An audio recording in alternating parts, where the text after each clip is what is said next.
तो दोस्तों आज हम फिर से आपके लिए लेकर आए देश दुनिया की सभी ताजा बड़ी खबरें फटाफट एक एक करके विस्तार से आपको इस वीडियो में बताएंगे। तो वीडियो को अंत तक जरूर देखें और वीडियो को हमारी लाइक भी जरूर कर दें। दोस्तों पहली बड़ी खबर में आपको बताएंगे कि दिल्ली दंगा को लेकर कपिल मिश्रा को मिली बड़ी राहत। दिल्ली पुलिस ने कोर्ट में जाके कहा कि कपिल मिश्रा के भाषणों से दिल्ली में दंगा नहीं भड़का है और इसके कोई सबूत भी अब तक नहीं मिले। तो किस तरह से दिल्ली पुलिस कपिल मिश्रा बीजेपी नेता का समर्थन कर रही है और उसे बचाने की कोशिश कर रही है, जबकि दिल्ली हिंसा में सबसे बड़ा हाथ बीजेपी नेता कपिल मिश्रा का था। तो इस खबर को विस्तार से बताएंगे कि क्या कुछ दिल्ली पुलिस ने कोर्ट में कहा है। इसी बीच अगली बड़ी खबर में आपको बताएंगे कि कोरोना महामारी को लेकर एक बार फिर से आज राहुल गांधी ने प्रधानमंत्री मोदी पर हमला बोला है। कहा इस हफ्ते देश में कोरोना के मरीजों की संख्या 10 लाख पार कर जाएगी, जो कि बहुत बड़ी चुनौती है। मोदी सरकार इसे रोकने में पूर्णतः विफल रही है। तो ये क्या कुछ बोला है राहुल गांधी ने, इसको भी आपको विस्तार से बताएंगे। इसी बीच अगली बड़ी खबर में आपको बता दें कि नेपाल ने भारतीय न्यूज चैनलों पर लगाए गए बैन को आज हटा दिया है। जी दोस्तों ये काफी बड़ी खबर सामने निकल कर आ रही है। विस्तार से आपको बताएंगे कि गोदी मीडिया को ये काफी फायदा आज हुआ है नेपाल से। इस खबर को विस्तार से बताएंगे। इसी बीच अगली बड़ी खबर में आपको बताएंगे कि पायलट को मनाने के लिए आगे आई प्रियंका गांधी, लेकिन पायलट ने 4 शर्तें रखी हैं कांग्रेस से। वहीं सचिन पायलट की टीम ने वीडियो भी जारी कर दिया है जिसमें समर्थक विधायकों को दिखाया गया। तो क्या सचिन पायलट ने प्रियंका गांधी के सामने 4 शर्तें रखी हैं वो आपको बताएंगे विस्तार से इस वीडियो में। इसी बीच अगली बड़ी खबर में आपको बता दें कि ईडी ने की जांच। विकास दुबे हर महीने कमाता था 1 करोड़ रुपए, लेकिन बैंक खातों में बहुत है कम रकम। जी दोस्तों सारा पैसा आखिरकार विकास दुबे का कहां जाता था, इस खबर में आपको विस्तार से बताएंगे। इसी बीच अगली बड़ी खबर में आपको बताएंगे कि राजस्थान संकट को लेकर शिवसेना ने बीजेपी और सचिन पायलट पर निशाना साधा। क्या कुछ कहा है शिवसेना ने, इसको लेकर आपको विस्तार से बताएंगे। वहीं जामिया हिंसा को लेकर भी हाई कोर्ट ने केंद्र की मोदी सरकार से जवाब मांगा है। कहा है जो भी जामिया में पुलिस वालों ने हिंसा की थी, तोड़फोड़ की थी, बच्चों की पिटाई लगाई थी, आखिरकार मोदी सरकार ने इसके खिलाफ पुलिस के खिलाफ कार्रवाई क्यों नहीं की। मोदी सरकार हाई कोर्ट में जवाब दाखिल करे। जी दोस्तों ये काफी बड़ा झटका हाई कोर्ट से मोदी सरकार को लगता हुआ जामिया हिंसा को लेकर। विस्तार से इस खबर को भी आपको बताएंगे। वहीं तबलीगी जमात को लेकर भी न्यायालय में 24 जुलाई को सुनवाई होगी, जो कि मोदी सरकार ने 10 साल के लिए बैन लगाया था तबलीगी जमातियों पर। इस मामले पर सुनवाई होगी, तो हम आपको विस्तार से इस खबर को भी बताएंगे। इस बीच अगली बड़ी खबर में आपको बताएंगे कि पश्चिम बंगाल में भाजपा विधायक की मौत पर बीजेपी ने किया 12 घंटे पश्चिम बंगाल को बंद का ऐलान। जी दोस्तों इस खबर को भी आपको विस्तार से बताएंगे।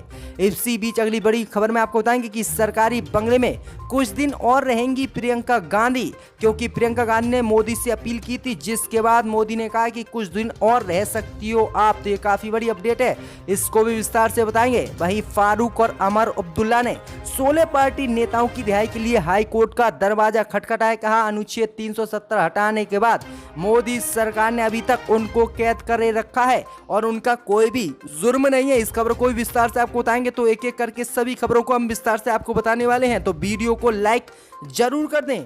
तो दोस्तों पहली बड़ी खबर की ओर बात करते हैं कि दिल्ली दंगा को लेकर कपिल मिश्रा को बड़ी राहत। दिल्ली पुलिस ने कोर्ट में कहा कि कपिल मिश्रा के भाषणों से दंगा भड़कने के सबूत अब तक नहीं मिले हैं। जी दोस्तों क्या कुछ कहा है वो आपको बता दें कि दिल्ली हिंसा मामले में भाजपा नेता कपिल मिश्रा, अनुराग ठाकुर, प्रवेश वर्मा और अभय वर्मा समेत भाजपा नेताओं को बड़ी राहत आज मिली है। मामले की सुनवाई के दौरान दिल्ली पुलिस ने हाई कोर्ट से कहा है कि उत्तर पूर्वी दिल्ली में हुए दंगों में उसे अब तक की जांच में ऐसे कार्रवाई योग्य कोई सबूत नहीं मिले हैं जिससे ये साबित हो कि किसी बीजेपी नेता के भाषण से दंगा भड़का हो या दंगे में उसकी भूमिका हो। पुलिस ने यह भी कहा है कि दंगों में अभी तक किसी पुलिस अधिकारी के शामिल होने की बात भी सामने नहीं आई है। मालूम हो कि उत्तर पूर्वी दिल्ली में हुए सांप्रदायिक दंगे में कम से कम 53 लोगों की जान चली गई थी। वहीं हाई कोर्ट ने पुलिस का बयान उन याचिकाओं के जवाब में आया है जिनमें आरोप लगाया गया था कि कपिल मिश्रा, अनुराग ठाकुर, प्रवेश वर्मा और अभय वर्मा भाजपा नेताओं ने नफरत भरे भाषण दिए थे जिससे कि दिल्ली में हिंसा भड़की थी। वहीं आपको बता दें कि आज दिल्ली पुलिस ने ये कोर्ट में काफी बड़ा बयान दिया है, जिसके बाद इन बीजेपी नेताओं को बड़ी राहत मिली है। तो एक तरफा कार्रवाई दिल्ली पुलिस कर रही है इस दंगे को लेकर, जबकि कपिल मिश्रा और बीजेपी नेताओं ने उस समय भड़काऊ भाषण दिए थे, जिसके बाद ही दिल्ली दंगा भड़का था। तो ये काफी बड़ी अपडेट है। इसी बीच बढ़ते दोस्तों अगली बड़ी खबर की ओर, तो राहुल गांधी ने कोरोना महामारी को लेकर एक बार फिर से आज मोदी सरकार पर बोला हमला। कहा इस हफ्ते देश में कोरोना के मरीजों की संख्या 10 लाख को पार कर जाएगी। वहीं उन्होंने कहा कि महामारी को रोकने में मोदी सरकार विफल रही है। दोस्तों आपको बता दें कि देश में बढ़ रहे कोरोना वायरस के संक्रमण को लेकर कांग्रेस के पूर्व अध्यक्ष राहुल गांधी ने मोदी सरकार पर आज निशाना साधा है। राहुल गांधी ने कहा कि कोरोना के प्रभाव को कम करने में मोदी सरकार पूरी तरह से विफल रही थी और इसने अर्थव्यवस्था को भी तबाह कर दिया। वहीं राहुल गांधी ने कहा कि प्रधानमंत्री मोदी ने बिना किसी अन्य पार्टी से सलाह लिए लॉकडाउन लगा दिया था, जिससे कोरोना भी नहीं रुका और देश की अर्थव्यवस्था भी तबाह हो गई। लोग मजबूर हो गए भुखमरी पर। आगे राहुल गांधी ने निशाना साधते हुए कहा कि इस हफ्ते देश में कोरोना के मरीजों की संख्या 10 लाख को पार कर जाएगी, जो काफी चिंताजनक है और दुनिया में भारत दूसरे या पहले नंबर पर भी आ सकता है। वहीं ये काफी बड़े हमले आज राहुल गांधी की तरफ से बोले गए हैं। इसी बीच बढ़ते दोस्तों अगली बड़ी खबर की ओर, तो नेपाल ने भारतीय न्यूज चैनलों पर लगाए गए प्रतिबंध को हटाया। दोस्तों आपको बता दें काफी बड़ी खबर सामने निकल कर आ रही है कि नेपाल में आपत्तिजनक कार्यक्रम दिखाने के आरोप में नेपाल की केपी शर्मा ओली सरकार ने भारत के न्यूज चैनलों पर प्रतिबंध यानी बैन लगा दिया था, जिसके बाद ये फैसला आज केपी शर्मा ओली सरकार ने वापस लिया है और भारत के न्यूज चैनलों पर से नेपाल में प्रतिबंध हटा लिया गया है। दोस्तों आपको बता दें कि नेपाल के केबल ऑपरेटरों ने ओली सरकार के इशारे पर भारत के कुछ न्यूज चैनलों पर लगाए गए प्रतिबंध को फिर से हटा लिया है। दोस्तों आपको बता दें कि कल शाम से नेपाल में भारतीय न्यूज चैनलों का प्रसारण शुरू हो गया है। दोस्तों आपको बता दें कि फिर से अब भारत के न्यूज चैनल चलने लगे हैं नेपाल में। वहीं आपको बता दें कि मैक्स डिजिटल टेलीविजन के वाइस चेयरपर्सन ने केबल ऑपरेटर्स के साथ बैठक के बाद ये फैसला लिया है। उन्होंने बताया था कि कुछ आपत्तिजनक कार्यक्रम दिखाने वाले चैनलों के प्रसारण पर अभी भी नेपाल में बैन है, लेकिन ज्यादातर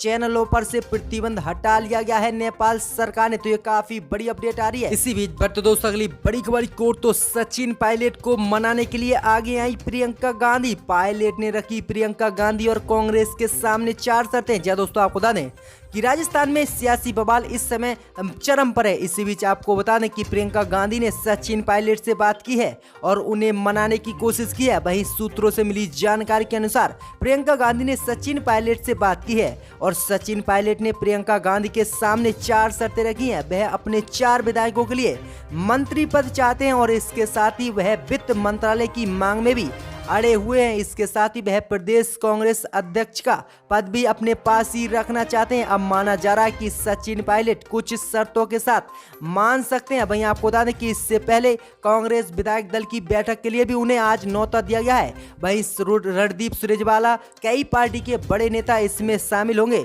लेकिन सचिन पायलट ने इसमें शामिल होने से इनकार कर दिया। वहीं आपको बता दें कि सचिन पायलट की टीम ने एक वीडियो भी जारी किया है, जिसमें कुल 30 विधायकों में से सिर्फ 13 विधायक सामने नजर आ रहे हैं, क्योंकि सचिन पायलट ने दावा किया था कि उनके समर्थन में सिर्फ 30 विधायक हैं। लेकिन जो वीडियो सचिन पायलट की टीम के द्वारा जारी किया गया है उसमें सिर्फ 13 विधायक ही दिख रहे हैं। तो अब माना जा सकता है कि कांग्रेस सरकार राजस्थान में नहीं गिरेगी और सचिन पायलट में वो दम नहीं है जो ज्योतिरादित्य सिंधिया में मध्य प्रदेश में था। तो अब आपको बता दें कि मध्य प्रदेश की तरह राजस्थान में बवाल नहीं होने वाला है। राजस्थान में कांग्रेस की सरकार नहीं गिरेगी, क्योंकि सचिन पायलट के समर्थन में सिर्फ 10 या 13 विधायक ही हैं। तो ये काफी बड़ी अपडेट है। इसी बीच बढ़ते दोस्तों अगली बड़ी खबर की ओर, तो शिवसेना ने राजस्थान मुद्दे को लेकर बीजेपी और सचिन पायलट पर साधा निशाना कि बीजेपी अब मध्य प्रदेश के बाद राजस्थान को निगलने की कोशिश में है। जय दोस्तों आपको बता दें कि एक बार फिर से शिवसेना ने राजस्थान में कांग्रेस के संकट को लेकर बीजेपी और उप मुख्यमंत्री सचिन पायलट पर हमला बोला है। जय दोस्तों आपको बता दें कि शिवसेना ने कहा कि एक और जहां देश कोरोना संकट से जूझ रहा है, वहीं भारतीय जनता पार्टी ने कुछ अलग ही उपद्रव देश में मचाए हुआ है। वहीं आगे शिवसेना ने कहा कि इस दौरान भाजपा ने मध्य प्रदेश में कांग्रेस की कमलनाथ सरकार गिराई। वहीं अपनी जीप पर लगे खून के पचने के पहले ही राजस्थान में गहलोत सरकार को गिराकर डकार लेने की स्थिति में भाजपा दिख रही है, लेकिन ये संभव नहीं है। आगे शिवसेना ने कहा कि मध्य प्रदेश में कांग्रेस के ज्योतिरादित्य सिंधिया 22 विधायकों के साथ भाजपा में विलीन हो गए। सिंधिया को इनाम के रूप में राज्यसभा मिली, वहीं भविष्य में वे मंत्री बनेंगे। आगे शिवसेना ने कहा कि जब मध्य प्रदेश का निवाला निकला तभी लोग समझ गए थे कि अगला नंबर बीजेपी का राजस्थान होगा, और यही अब हो रहा है कि सचिन पायलट ज्योतिरादित्य सिंधिया की राह पे चल रहे हैं और ये बीजेपी में विलीन हो सकते हैं। तो ये काफी बड़ा हमला आज शिवसेना ने जो है कांग्रेस पार्टी के पक्ष में आकर बीजेपी पर बोला है। इसी बीच बढ़ते दोस्तों अगली बड़ी खबर की ओर, तो जामिया मिल्लिया यूनिवर्सिटी में हुई हिंसा को लेकर हाई कोर्ट ने मोदी सरकार से किया है जवाब तलब। कहा सभी याचिकाओं पर जवाब करे दाखिल मोदी सरकार। आखिरकार पुलिस वालों के खिलाफ क्या कार्रवाई की है। जय दोस्तों आपको बता दें कि दिल्ली हाई कोर्ट ने 13 जुलाई को जामिया मिल्लिया इस्लामिया में हुई पुलिस कार्रवाई से जुड़ी सभी याचिकाओं को एक हफ्ते के लिए स्थगित कर दिया है। जामिया मिल्लिया यूनिवर्सिटी में पिछले साल 15 दिसंबर को नागरिकता संशोधन कानून और एनआरसी के विरोध में हो रहे प्रदर्शन के दौरान पुलिस ने जो लाठीचार्ज बच्चों पर किया था, जिससे जामिया मिल्लिया की कई लाइब्रेरी भी तोड़ी गई थी पुलिस के द्वारा। वहीं इसी को लेकर दिल्ली हाई कोर्ट ने केंद्र की मोदी सरकार को निर्देश दिया है कि छात्रों और बाकी याचिकाकर्ताओं की सभी याचिकाओं पर वो जवाब दाखिल करे। आखिरकार उसने इनके खिलाफ क्या कार्रवाई की है। जिस तरह से जामिया मिल्लिया यूनिवर्सिटी में पुलिस ने तोड़फोड़ की और बच्चों की और लड़कियों तक की पिटाई लगाई थी, उस पर केंद्र की मोदी सरकार जवाब दाखिल करे। आखिरकार दिल्ली पुलिस के खिलाफ क्या कार्रवाई की गई है। वहीं दिल्ली पुलिस को भी एक नोटिस दिल्ली हाई कोर्ट ने जारी किया है। इसी बीच बढ़ते दोस्तों अगली बड़ी खबर की ओर, तो तबलीगी जमात के गतिविधियों के लिए विदेशी तबलीगी जमातियों को मोदी सरकार ने 10 साल तक के लिए भारत पर लगाया था बैन। अब इसकी सुनवाई सुप्रीम कोर्ट में पहुंची और 14 जुलाई को होगी सुनवाई। जय दोस्तों आपको बता दें कि उच्चतम न्यायालय ने सोमवार को कहा है कि तबलीगी जमात की गतिविधियों में कथित संलिप्तता के कारण 35 देशों के 2700 से अधिक विदेशी नागरिकों को 10 साल के लिए भारत में काली सूची में डाल दिया गया था और ये 10 साल तक भारत की यात्रा नहीं कर सकते। इसी को लेकर सरकार के आदेश के खिलाफ याचिका जो है सुप्रीम कोर्ट में डाली गई है और सुप्रीम कोर्ट 24 जुलाई को सुनवाई करेगा। देखते हैं कि मोदी सरकार के इस फैसले पर क्या कोर्ट फैसला सुनाता है कि तबलीगी जमात के जो सदस्य हैं विदेशी, उनको काली सूची में से हटाया जाएगा या फिर ये काली सूची में डले रहेंगे। इसी बीच बढ़ते दोस्तों अगली बड़ी खबर की ओर, तो पश्चिम बंगाल में भाजपा विधायक की मौत पर बवाल। बीजेपी ने किया 12 घंटे पश्चिम बंगाल बंद का ऐलान। जय दोस्तों आपको बता दें कि पश्चिम बंगाल में उत्तर दिनाजपुर में आरक्षित सीट हेमताबाद से भाजपा विधायक देवेंद्र नाथ रे का शव सोमवार को उनके गांव में घर के पास रस्सी से लटका मिला है। भाजपा ने मुख्यमंत्री ममता बनर्जी की पार्टी टीएमसी पर मौत का आरोप लगाया है। वहीं अब भाजपा ने देवेंद्र नाथ रे की मौत के विरोध में आज उत्तर बंगाल के जिलों में 12 घंटे का बंद का ऐलान किया है। तो ये काफी बड़ी अपडेट है पश्चिम बंगाल से लेकर। इसी बीच बढ़ते दोस्तों अगली बड़ी खबर की ओर, तो फारूक और अमर अब्दुल्ला ने 16 पार्टी नेताओं की रिहाई के लिए हाई कोर्ट का दरवाजा खटखटाया। जय दोस्तों आपको बता दें कि फारूक अब्दुल्ला और अमर अब्दुल्ला ने पिछले साल 5 अगस्त से हिरासत में लिए गए 16 नेशनल कॉन्फ्रेंस नेताओं की रिहाई के लिए जम्मू कश्मीर हाई कोर्ट का दरवाजा खटखटाया है। याचिका में नेशनल कॉन्फ्रेंस ने इन नेताओं के हाउस डिटेंशन को गैर कानूनी बताया है। आपको बता दें कि नेताओं को पिछले साल तब उनके घर पर ही हिरासत में रखा गया था जब केंद्र की मोदी सरकार ने अनुच्छेद 370 जम्मू कश्मीर से हटाया था। इसी को लेकर इन्होंने अब रिहाई की मांग की है। देखते हैं कि कोर्ट रिहा करता है या नहीं। इसी बीच बढ़ते दोस्तों अगली बड़ी खबर की ओर, तो प्रियंका गांधी बोली 1 अगस्त को खाली करेंगे सरकारी बंगला, समय बढ़ाने के लिए नहीं है अपील। जय दोस्तों आपको बता दें कि कांग्रेस महासचिव प्रियंका गांधी वाड्रा ने आज स्पष्ट किया है कि वह 1 अगस्त को अपना सरकारी बंगला खाली कर देंगे। वहीं ISNS ने सोमवार को देर रात जारी एक न्यूज में सूत्रों के हवाले से दावा किया था कि प्रियंका गांधी सरकारी आवास खाली करने के लिए कुछ अतिरिक्त समय मांग रही हैं और उनकी अपील पर प्रधानमंत्री मोदी ने उन्हें खाली करने के लिए समय भी दे दिया। लेकिन प्रियंका गांधी ने ये अब्बा खबर पर आज प्रतिक्रिया दी और उन्होंने कहा कि मैंने प्रधानमंत्री मोदी से कोई अपील नहीं की थी समय बढ़ाने के लिए। मैं 1 अगस्त को ही सरकारी बंगले को खाली करने वाली हूं। तो ये काफी बड़ी अपडेट है। इसी बीच बढ़ते दोस्तों अगली बड़ी खबर की ओर। तो ईडी की जांच में हुआ बड़ा खुलासा। विकास दुबे हर महीने कमाता था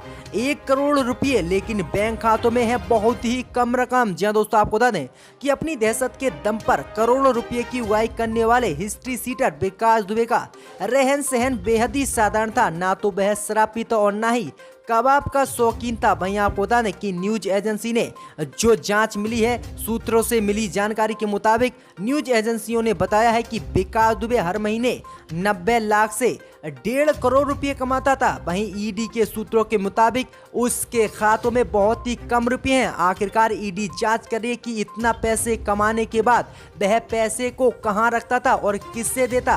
वहीं जांच में कई नेताओं के भी नाम सामने आए हैं और कई पुलिस वालों के भी। क्या विकास दुबे अपनी काली कमाई को नेताओं को देता था या फिर पुलिस को खवाता था? तो कई पुलिस और कई नेता इसमें शामिल हैं, ये ईडी ने खुलासा किया है। तो बड़ी अपडेट है कि जो मौजूद अराकीन को